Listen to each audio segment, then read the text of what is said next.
सो hypertension एक silent killer की तरह हमारे बॉडी के जो सबसे इम्पोर्टेंट ऑर्गन्स हैं उन सबको जो है डैमेज करना स्टार्ट कर देती है। अगर आप देखेंगे जो मोस्ट कॉमन रिस्क फैक्टर्स हैं हमारी एशियन कंट्रीज़ में, हार्ट अटैक होने के लिए, हार्ट फेलियर के लिए, स्ट्रोक के लिए, उसमें सबसे इम्पॉर्टेंट रिस्क फैक्टर है हाइपरटेंशन।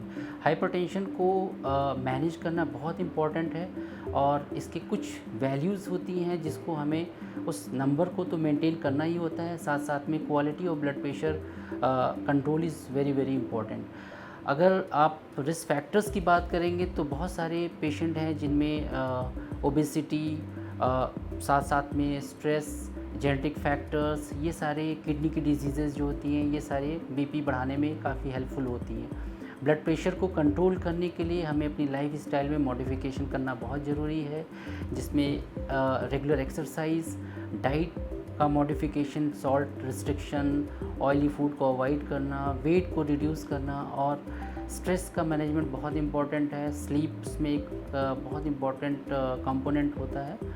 इन सब के साथ साथ हमें ये भी जानना ज़रूरी है कि हमारी जो अवेयरनेस है ब्लड प्रेशर को मैनेज करने के लिए वो बहुत ही पुअर है। इंडिया में अर्बन जो पॉपुलेशन है उसमें जो ब्लड प्रेशर का इंसिडेंस है वो ऑलमोस्ट 42% है, और जबकि रूरल पॉपुलेशन में 30% हाइपरटेंसिव पेशेंट्स हम लोग को मिलते हैं। अवेयरनेस अगर आप देखेंगे तो उसमें से सिर्फ 25% लोग अवेयर हैं कि उनको ब्लड प्रेशर की बीमारी है, और जो लोग अवेयर हैं उसमें भी केवल 25%